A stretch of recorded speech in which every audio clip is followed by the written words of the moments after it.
Okay, so welcome to the first session of Zerynth Life Support.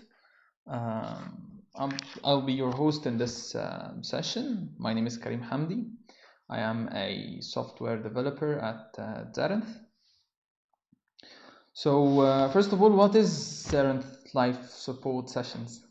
The idea came from the community forums. So what's the community forum? The community forum is a very interesting place. It has a bunch of tutorials. People are posting their projects. People are posting their questions on the forum. If they have some questions regarding some software implementation, some project they're working on, and we are using it to make an announcement for a piece of software that we're releasing or a piece of hardware.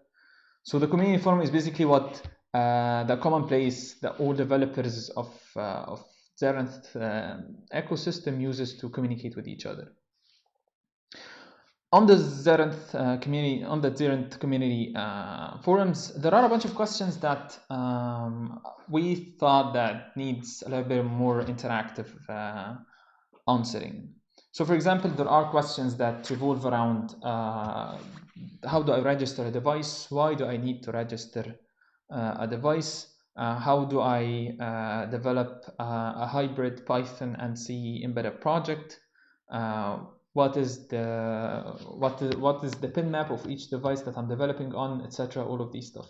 And we thought that these questions might be answered in a much more interactive way that would be better to explain every little detail about the process, show you guys how do we go on developing and doing and fixing all of these questions. Okay, so in this session, we're basically going to cover a bunch of different topics, starting from the basic navigation of Zerynth Studio. Then we're going to go over and register a device together, virtualize it, and then develop an example and uplink it to the device and see it running. Through this whole process, we're going to get familiar with Zerynth compilation and uplinking stage and virtualization. Also, we're going to have a look at the Python and C hybrid programming. That is, how do you develop basically a Python and C hybrid program that uses Python as a high-level language with all of its object-oriented programming, all of its high-level functionality, while also utilizing the power of C programming, and whether you actually need to use any of your existing C software libraries. Okay, so let's hop onto Zerynth website. So in general, let me give a brief introduction about Zerynth. So Zerynth offers a tool chain, basically. So Zerynth offers a framework for developers and business owners. It aims at developing and giving the tools for developers to develop secure and connected and managed IoT devices. That basically offers a wide range of products, ranging from an OS, a 32-bit real-time multi-threaded OS that gets burned to every device that you're using, with, in addition to Zerynth Studio, that developers use in developing their own projects and products. Also, there is Zerynth Device Manager that is responsible for managing and provisioning each device. For example, if you want to update the firmware over the air, and a bunch of different other tools. So for example, one of the tools that Zerynth develops is the Zerynth SDK. So the Zerynth SDK is basically two components, the Zerynth toolchain and the Zerynth Studio. The Zerynth Studio is an advanced integrated development environment that really the developers are used to this way of developing their projects. It's really easy. It's really intuitive to use. It's just you're basically registering a device and then virtualizing it with the OS, and then you're good to go. So in a matter of minutes, you are ready to develop, or you're ready to start developing your own embedded projects. Okay, so this is Zerynth Studio. Also, Zerynth develops Zerynth OS. Zerynth OS is a 32-bit real-time operating system that runs on a multi-threaded preemptive priority real-time awareness OS. So one of the main features, one of the main advantages of Zerynth ecosystem is the ability to develop and to deploy Python and C hybrid projects or programs. What that means is that the firmware on the device would need a much more complicated components, such as the Python execution engine, such as interrupt and jail and bytecode interpreter and the garbage collector and all of the other technical stuff that we're not really diving deep into right now. What we are concerned with is that this real-time OS gives the developers the ability to use Python and C hybrid programming, basically utilizing all of the power of the Python high-level functionality and the power of and precision of C Python programming together. Also, the hardware, basically the code is hardware agnostic. That means you develop your code in Zerynth using Zerynth tools, and they run on any of the supported device. So you might ask, what are the supported devices in using Zerynth Studio? Let us hop into the documentation.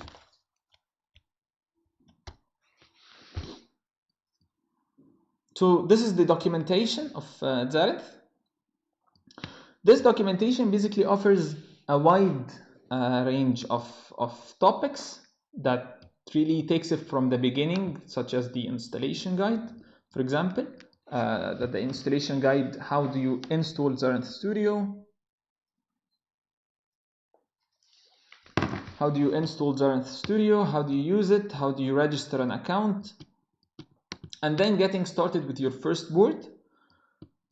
And then a bunch of examples, and I'm going to show you guys how to do all of these steps in this session. So let's hop onto the supported device. So what are the supported devices by Zerynth? So these are all the supported devices by Zerynth. They range in terms of architecture. For example, we support ARM architecture. We support the Extensa, which is what Espressif is using.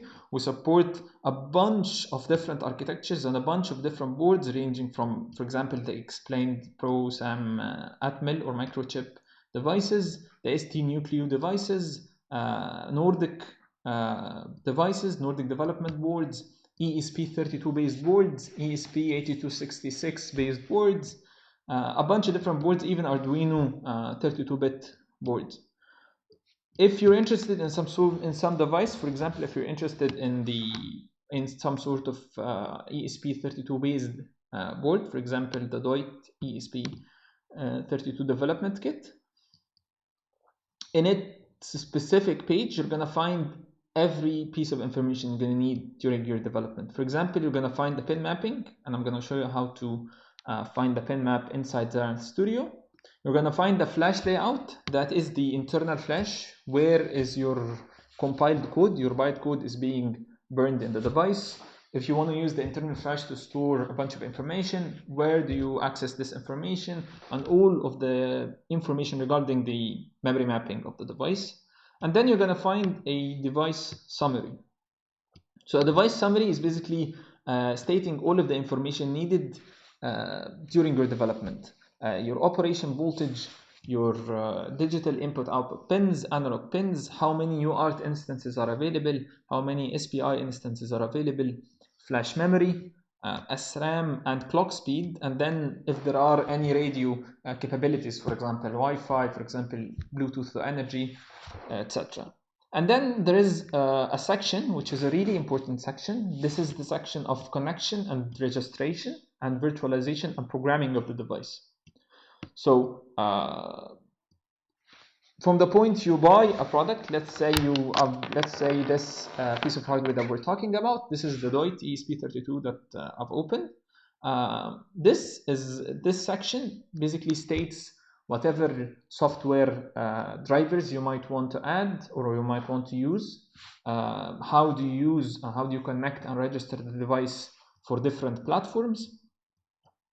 How do you, from the start to the finish, up to the point where you are ready to start developing your Zerynth projects. And then there is a section for firmware over-the-air updates. So let us hop into the community forums. So the community forum, as I said before, it's a very interesting place because everybody's using it in its own way. Users and developers are using it to show some cool projects they're working on, to show some algorithms that they want to have some questions about. They're asking questions about some software development. And then we are using it, for example, in making some announcements for a piece of hardware or a piece of software that we are announcing. One of the main questions that have been asked in the community forum is the questions related to registration and virtualization of the device. So how do I register a device? How do I virtualize the device? And why do I need a registration and virtualization of the device? So let us go through this process from the beginning. So from the beginning in the documentation, you're going to find an installation guide of Zerynth Studio. So Zerynth Studio is a cross-platform IDE that is it's available for Linux based or Linux based OS, Windows and Mac OS. Going through this piece of documentation, you're going to be installing, either using an online installer or an offline installer, your Zerynth Studio, and you're good to go. Then you're going to need to actually make an account or log in using a Gmail or a Facebook or a Design Spark account. So there are 3 accounts, and then you're set to go. So for example, I've just logged into an account, and then if you can look for here, you're gonna find like my name, and then this is the email address and a bunch of different information if I want to add. From that point on, you are ready to start your first project. So let us get a board. That is the, right now I have the ESP32 DOIT that we have just opened. So let me open it again. So right now I have this board, which is a development board based on an ESP32 microcontroller. And in the section of the connection, registration, and virtualization and programming, you're going to find that it already has a serial to USB chip, and that the drivers for Mac and Windows, they can be downloaded in Linux systems. The DivKit V1 should work out of the box. It's really important to check every section for each device that you're going to use, because sometimes, for example, the ST Nucleo devices, they might need some special software serial software drivers for the OS to communicate with the board. So in our case, using the ESP32 based boards, this should work out of the box on Linux systems. So let us connect the device, and let's see how should we register and use the device.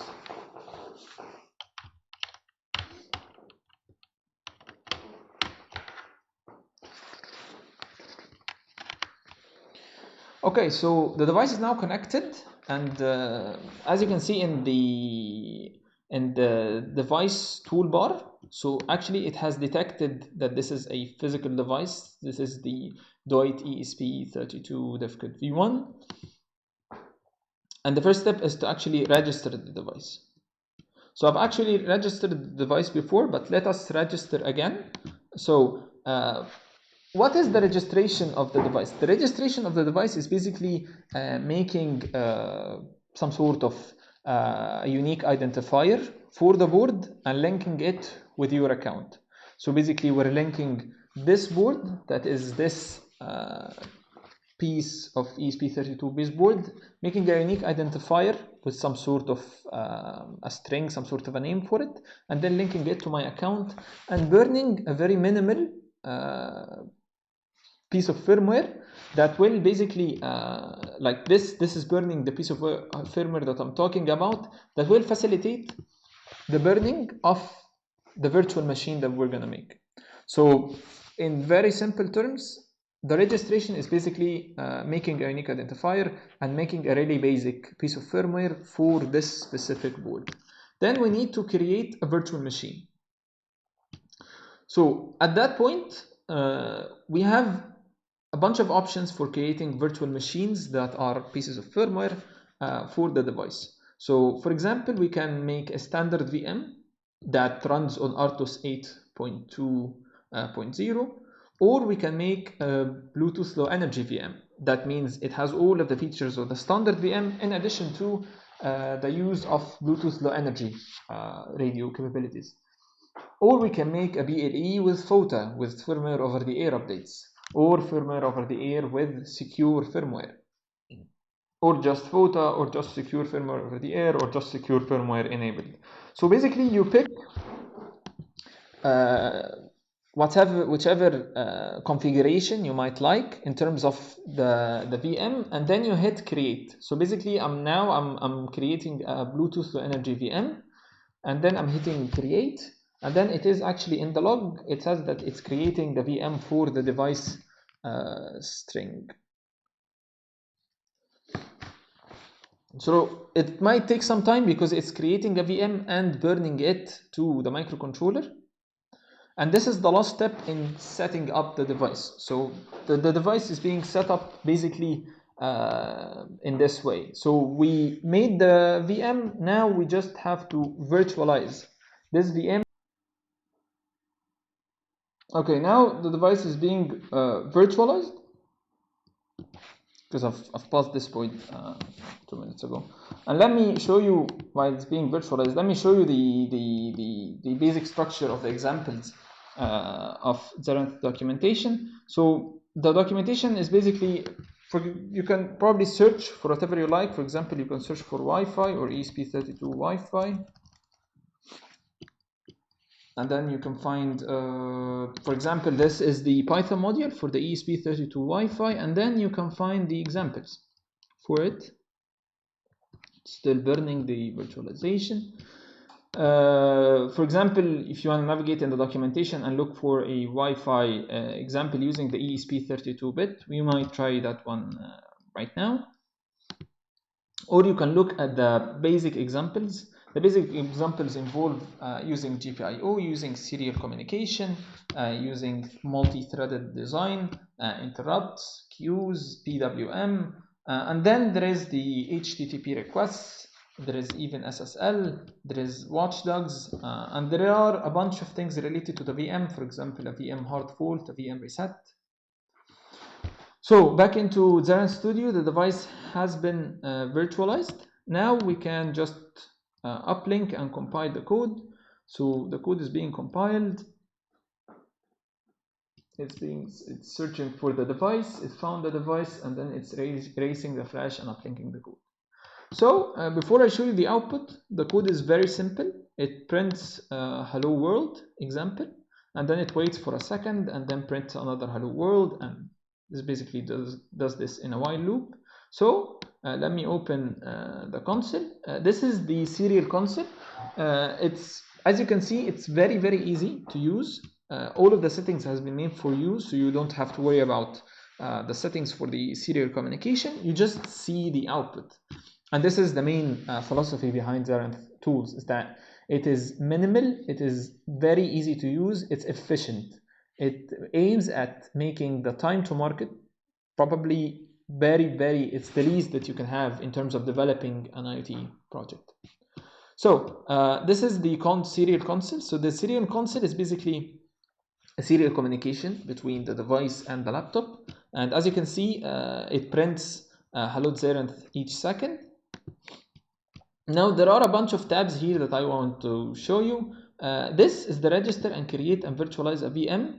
As I've shown you, this is where we created a VM and then we virtualized this VM. This tab is the device info. So this is where all of the info of the device, for example, the name of the device, the architecture, and then how much RAM is available, the alias that the Zerynth backend uses, the port that we are using in developing the project, or the port that we're using the device is right now. And then if we want, we can erase the flash, or we can forget the device and then re-register and re-virtualize the device again. And then there is a very, very important tab. This is the device pin map.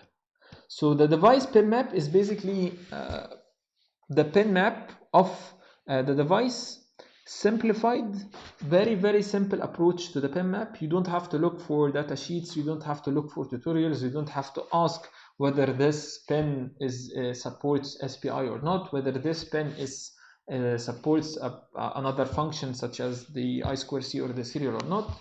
You just hit the tab of the pin map. You see that the maps are either input, output, or peripherals. For example, if we hit peripherals, we can find that there is an enable button, there is a bunch of analog pins, there is serial communication. So for example, these two pins have digital input output capability. Serial 1, they are connected to serial 1, and they're also connected to I2C instance. So this is how you navigate through Zerynth Studio. Basically, this is the pin map where each code is mapped to a pin here. So for example, when you type serial, streams.serial, so this acts as a serial communication channel with the default serial instance. This is the serial 1, which is also these two pins. So for example, if you want to send some data or communicate with a device or communicate with a sensor through serial 1, you have to connect them through D1 and D3. Okay, so this is the basic navigation of Zerynth Studio. There is here a bunch of different examples related to the basic peripherals, for example, interrupts, ICU, PWM, DAC, and ADC. And then there are some libraries or some software libraries related to the platforms, related to the cloud platforms that Zerynth supports. So, all in all, what I wanted to show you here is why do we need to register the device? So basically, we register the device to connect the device to the backend and to burn a really minimal VM on the device. And then we make a virtual machine based on our configuration, whether this is BLE enabled or not, firmware over the air enabled or not, and all of these configurations. And then we virtualize the device with this machine. And then we just compile the code.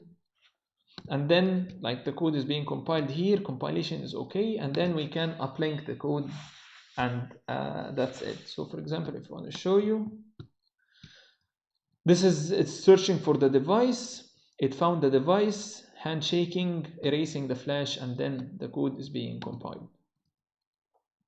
As you can see, it prints hello world. Let us look at another example. For example, we've seen the ESP32 Wi-Fi example. So let us run this code and see how does it compile and uplink. So this is the documentation for the Espressif ESP32 Wi-Fi module. Let us look at an example of it. So this example basically connects to a Wi-Fi network and a password. This is a soft access point that basically acts as an access point. This is a sniffer and this is an advanced sniffer. Basically, sniffing is looking onto the channel, getting the data of the packets that being sent around the device and making a list of it and showing the result of it to the users. Okay, so that was the first question. Let us hop into the other topic that we want to cover in this session. In this session, we also want to cover Zerynth toolchain. So let us open the Zerynth website. So Zerynth website, as I said, it offers a wide range of tools for developers and business owners to cut their time to market and to develop a secure, connected, managed IoT projects and products. Zerynth offers these services through tools such as Zerynth SDK and Zerynth OS. Zerynth Studio that we are using right now is part of the Zerynth SDK. The Zerynth SDK is basically two components, the Zerynth toolchain and the Zerynth Studio. So I personally wanted to introduce you to the Zerynth toolchain because I think it is phenomenal. It is really efficient for developers to use. So if you hop onto the documentation Zerynth toolchain, then you're going to find that the Zerynth toolchain is a command line that allows managing of all aspects of Zerynth tools. For example, this is the, if we wanted to, no, this is not. For example, this is the Zerynth toolchain. It's a command line tool, basically, that lets you do all of the operations that you can do inside Zerynth Studio on the command line. So what does that enable you? It enables you to actually embed Zerynth tools and embed Zerynth features inside your typical or your favorite IDE. So for example, if you're using PyCharm, you can add a Zerynth plugin and develop your code inside PyCharm. If you're using Sublime, you can add a Sublime plugin or a build setting or a build system to develop your projects inside Sublime while utilizing all of Zerynth tools. So for example, right now I've navigated to Zerynth projects and test and C language interface. Let us navigate through the project that we are working on. So we are working on, we are working on Zerynth projects, new test, hello. So let us go back. Just Zerynth projects.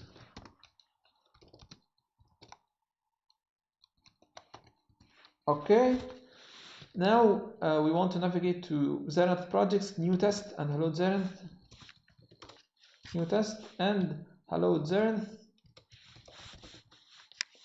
So right now I've actually navigated to this project that has the main Python file and the main project MD file. That, as you can see, this is the main project file and the main MD file, and then we can actually compile. So right now this is the command using Zerynth toolchain that basically it says compile the main Python file for the target DOIT ESP32 DOIT ESP32 for the board that we are currently using. So I can just compile the project there. The compilation is okay, and then I can uplink to the project. So this is the command for uplinking. So ZTC uplink. It basically commands the toolchain to uplink this file, which is main.vbo, which is the compiled bytecode for the Python file, to this device, which is a string connecting this device to my account on Zerynth backend. So it's searching for a device, it found the device, erasing the flash and uplinking is okay. And if we want to check if the example is running, we can just open the device console on any, actually, the device console. If I could just use Minicom, for example, you can open a serial console and see that it has compiled and uplinked the device. So ZTC, as you have seen, ZTC offers everything that is related to the Zerynth Studio and offering it in a much more efficient way where you can use it in your favorite IDE. So you can utilize this in a build system for Sublime, and then you can hit compile and uplink, and it's just going to get uplinked. For more information about all the commands and all of the settings and all of these stuff, please have a look at the Zerynth toolchain documentation. So Zerynth toolchain documentation has every detail that you're going to need in terms of creating a project, in terms of making a commit, linking this to a Git or making it a Git repository, the devices registration, devices project compilation, and project uplinking. And then through the Zerynth toolchain, you can also link it through a firmware over-the-air update, create a custom VM, a bunch of different commands that are quite interesting if you want to check that out. So that is Zerynth toolchain. Back into Zerynth ecosystem, if you want to hop over to Zerynth OS, so basically we've talked about the Zerynth SDK, which is, as we've said, the Zerynth studio that developers use to develop their IoT projects, and the Zerynth toolchain that is a very powerful toolchain to manage all aspects of Zerynth inside a command line interface. So you can utilize it in whatever IDE you're using. Also, I don't know, it's not loading. Also, there is Zerynth OS. So the Zerynth OS is a 32-bit, it's opened here. The Zerynth OS is a real-time operating system tailored for IoT applications. So this is the main advantage of Zerynth tools, is that you're utilizing the power of Python programming. You're making it accessible to the millions of Python developers. You're making the embedded system basically really easy to get started with it. You don't have to worry about the low-level details of the drivers, the low-level details of the registers. What does this architecture make as a setting for a multi-threading design? You just develop your code in Python and it runs. It runs on any of our supported devices. So that's the first feature. The first feature is that you write once and it runs everywhere. So it's device agnostic basically. And then there is the rapid integration. That is, it is quite rapid for developers to integrate their projects and their products with a bunch of different platforms, be it cloud platforms, for example, be it some community devices, be it some partners libraries, and all of that stuff. So one of the main features of Zerynth OS is the Python and C hybrid programming, as we've said. So let's have a look at the Python and C hybrid example. So if we hop onto the examples, calling C language example, and then we can clone this function, create. So it's going to create a project. Okay, so it created a project. Let me close the previous one. This is the project that it has created. So basically we are making a Python script and we're making a C source file. We're making the Python script call a function from the C source file. The C source file will take two arguments that basically it's going to take two numbers and it's going to return the division of those two numbers. So as to just make an application where a Python script is calling a function from a C source file. So in this example, we're basically making a random variable in a variable called A, we're making a random number in a variable called B, and then we are calling a function that's called C division. We're giving it the two numbers A and B, and then we are expecting a value of the division, that is A is divided by B. And then we're just basically printing that A divided by B equals to C, which is the return of the C division. The main feature is that C division is not implemented in Python, it's implemented in C.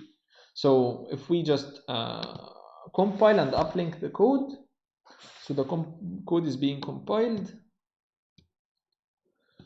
searching for the device, okay, handshake, and then the code, the flash has been erased and uplink has been done. So let us open the console and see the output. So every second it's gonna randomly pick two numbers that are A and B, and then call the function C division and then return the division C and then printing the result.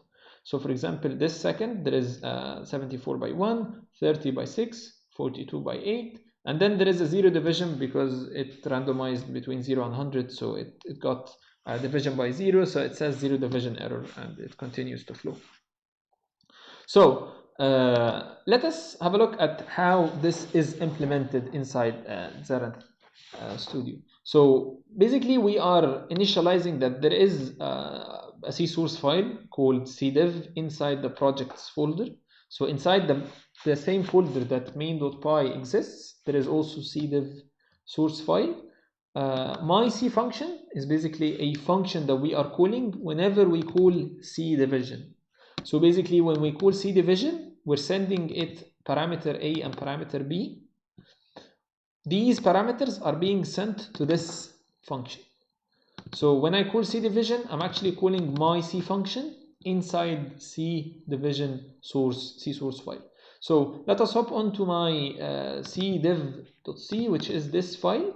So cdiv.c, which is this file, basically I'm declaring and I'm implementing a C function called my C function, which basically takes two integer arguments of ii. So this ii, basically I'm telling the C function that please expect two integer arguments, a and b, and if they're not true, or if there is anything wrong with the parsing of the integers from the Python file, return a type error, which luckily we didn't get. And then if b is 0, so just return a 0 division error. If it's not, then we're good to go. Divide a by b and then return the result. So the asterisk res, which is basically what returns from a C function. So basically I'm saying divide a by b and return it as a return from the C function. So this C function basically returns the division of a divided by b. Assign it to a variable called c, and then we're printing the result. Okay, so when you look at this implementation, you find that this is extremely efficient because you're using whatever software libraries that you've already developed in C. You can use it as is inside your Zerynth projects. And B, you're not losing any of the high-level functionality of Python. So basically, we're saying streams.serial. We didn't write the implementation of the serial protocol. We didn't write the implementation of the serial communication. We didn't specify the settings or the configuration. We didn't check for the serial pins. We didn't check for any of this stuff. We just developed a project quite simply, quite efficiently, without any of the hassle of the low-level stuff, the registers, the communication schemes, the configuration of the real-time operating system, and all of that stuff. So I hope that this example is much more clear now, that binds a Python script with a C source file that implements some functionality in Python and some functionality in C, and links them together and calling some functions in C, giving them a certain parameter, and they expect a certain return. I hope that this is much more clear now. If you have any doubts or questions, feel free to check the documentation. So the documentation actually has a section about the C language interface that basically states what could and could not be done. For example, the C function call, a minimum C function calling from Python, and then it goes on to describe what is, for example, the C native, what's the unworn, what is this parsing of variables, and all of that stuff. And then there is some section for C limitation, because as you might expect, we are running a Python and C on the microcontroller, so there has to be some sort of limitations, because after all, you're running on a megabyte of flash and 200 megahertz of oscillation or clock frequency. So there has to be limitations to fit in this huge complex components inside a really tiny microcontroller, basically. If you have any other questions, feel free to check the documentation. It has a bunch of information, including C language interface, virtual machines, examples, and the toolchain studio, up from the installation guide and getting started guide up to the examples. You can search for whatever you like. Just feel free to navigate inside the documentation. And I think that's it. So we have navigated through, as a quick summary, we have created a new project, we cloned a new project, we navigated through Zerynth Studio, we registered the device, we virtualized the device, we saw how does C and Python interconnect with each other inside a project. How could we write code for Python that actually calls and uses C source files? So we utilize best of both of these systems. How we verified and then we compiled the project. We opened the serial terminal, we saw the result of this very basic example of division of two numbers. And I think we've gone through like the basic definition of the basic navigation of Zerynth Studio. So in the end, the community forum is a really interesting place to hang out in. If you have any questions, if you have any doubts, feel free to leave them here so the community users will see and will answer them. I hope that this stream was beneficial. I hope there are a bunch of questions that we can answer more on the community. And if you have any questions, feel free